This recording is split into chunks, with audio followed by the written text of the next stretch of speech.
Hi everybody, this is the Prospect Hut, the amazing, spectacular, terrific, the great one, the people's champion, your host, and welcome back to the Prospect Hut, and hopefully you like this video. This video, we're going to give you what happened last week with the Mets minor leagues. I would mention I was out all day on Monday, worked, and I had to do something very special on Monday night. And so I need you to, at this point, if you watch this video, watch the entirety of this video. So I would hope that you do that for me. That's all I need you to do. You don't have to leave comments, you have to like it. Just watch it, even if you're bored to tears. You want to go in the other room, watch it, fine. Or not watch it, fine. As long as you watch it. Or play it. This is the Mets minors weekly report. Ewing Pena continues to impress. You're not kidding. So a slow start to the season in the Mets minor leagues as three of the organization's four minor league affiliates have losing records. It's a total opposite of last year. Last year, the guys all played well. Really, they all play well. Every team, except for Syracuse. But that doesn't mean all is bad. Two of the highlights of the early season so far, Ewing Pena and Suero. Suero leads the organization OPS early on and has looked like one of the best position players on the farm. Pena's impressed as one of the youngest players in minor league baseball. You ain't kidding. These guys, especially Suero, is going to help the Mets very soon. I can guarantee you that. I have the Hut's guarantee that he will help them probably this year, because he can play all kinds of position plays behind the plate, which is important. First base, outfield, steal bases. Right now he's under the radar, but he is a very impressive guy.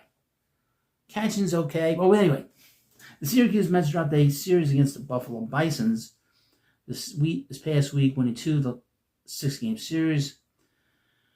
Mets dropped both ends of a doubleheader to begin the series before salvaging the rest of the set by splitting the final 4 games. Syracuse 7-8 to their first 15 games. Offense was hard to come by for Syracuse against Buffalo. Christian Pache had perhaps the most success at the plate, going 4 for 17 with a single, double, triple, and a home run. Nick Morabito was the only other Met to record a home run in the series, and he also tied Pache with 2 runs driven in. Morabito went 4 for 17 with the home run, also walked once. Morabito owns a .844 OPS through his first 12 games at AAA. Christian Scott looked excellent in his second start of the year, tossing 5 scoreless innings with 7 strikeouts.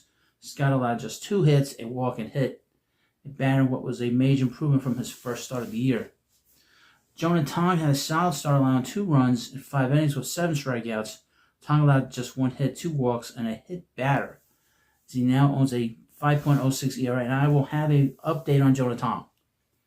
Very concerning. He's not pitched well. He did not pitch well on Tuesday. Jack Weninger continues to look impressive in his first AAA action. And his start against the Buffalo Bisons, Weninger allowed 2 runs, 1 earned, 4 2/3 innings. He allowed 3 hits and 3 walks while striking out 5. Weninger has a 1.00 ERA and 2 starts. Very concerned about Jonah Tong, folks. I really am. The Binghamton Realm Ponies won their first 6-game series of the season, defeating the Somerset Patriots, who are the AA affiliate of the New York Yankees, 4 games to 2. Like Syracuse, Binghamton also started off the series with a doubleheader, which the Rumble Ponies swept before splitting the final 4 games of the series. The Rumble Ponies are 5-3 in the early going. Binghamton's bats were hot in their series against Somerset. Chris Suero led the way, going 5 for 16 with 2 home runs, 5 RBIs, 6 walks, and 3 stolen bases. Suero also added a double and scored 6 runs.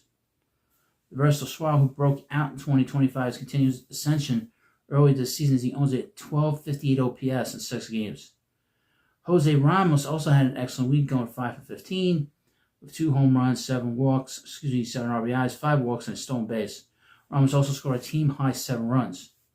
25-year-old has a 909 OPS in 6 games this year. A.J. Ewing and Wyatt Young also contributed on offense for Binghamton. Ewing had a great series, going 6 for 17 with 3 doubles, 6 walks, 2 stolen bases. He owns a 1067 OPS through 7 games. Young went 5 for 15 with 2 doubles and a home run, 7 RBIs. Young also walked 3 times. His OPS through 6 games is .890. The offense pretty good in Binghamton.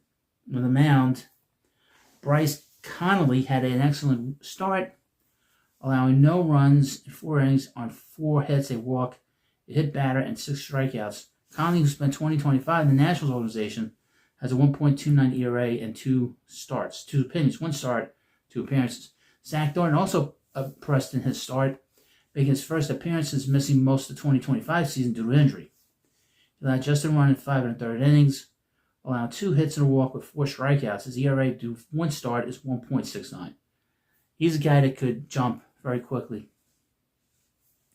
Jordan Geber tossed 4 scoreless innings across 2 outings, one of which was a start. Geber allowed just 5 base runners and struck out 4 batters.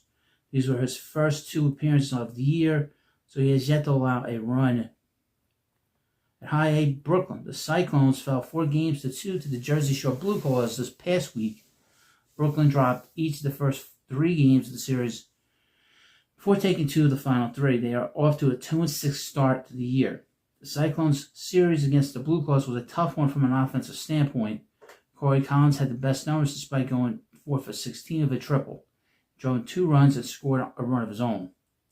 In 5 games, Collins, who has either struggled or been injured for most of his professional career, has a 604 OPS.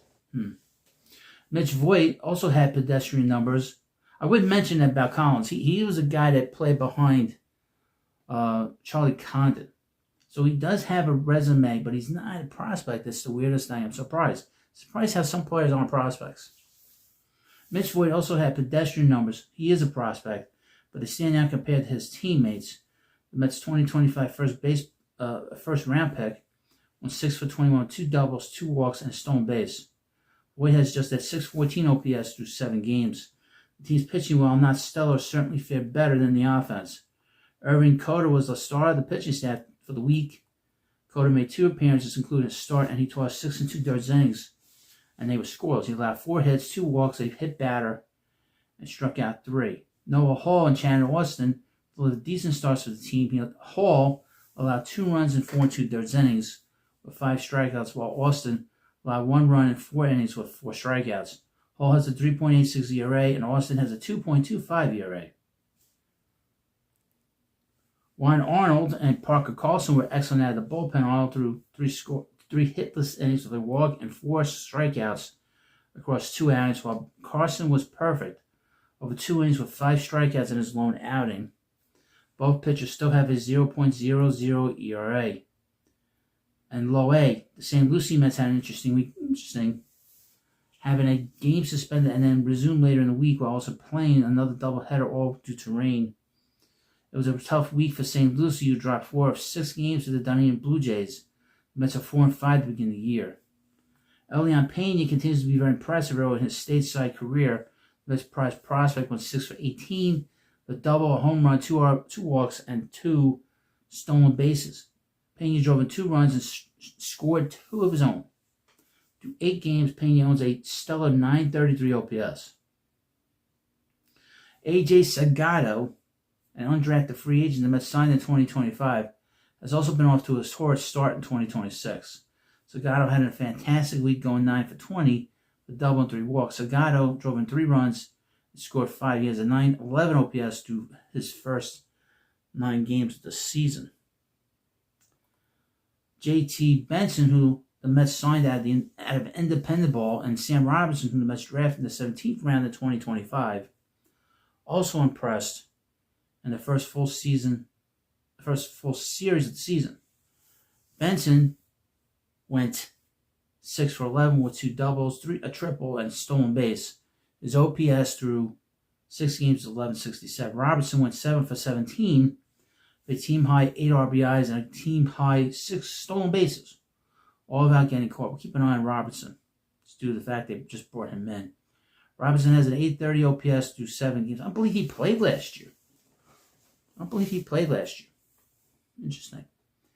Pitching was the reason for St. Lucie's lack of success in the series. The best start of the 6 games came from Omar Victorino, who allowed 3 runs in 4 innings.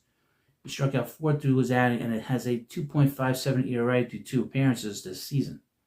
Out of the bullpen, AJ Minter and Nate Lavender each completed to rehab appearances, neither allowed to run as they both worked their way back to full speed. Tyler McLaughlin looked great at the bullpen, throwing 2 2/3 innings hitless in his lone appearance. McLaughlin, who the Mets selected in the 10th round 2025, has a 6.23 ERA and 2 appearances. So this is what happened last week in the Mets minor league. So please keep watching the videos if you're watching regularly. When I post a video, watching tardy of it. I need you to do that. It's very important. So thank you for watching. I'll see you later.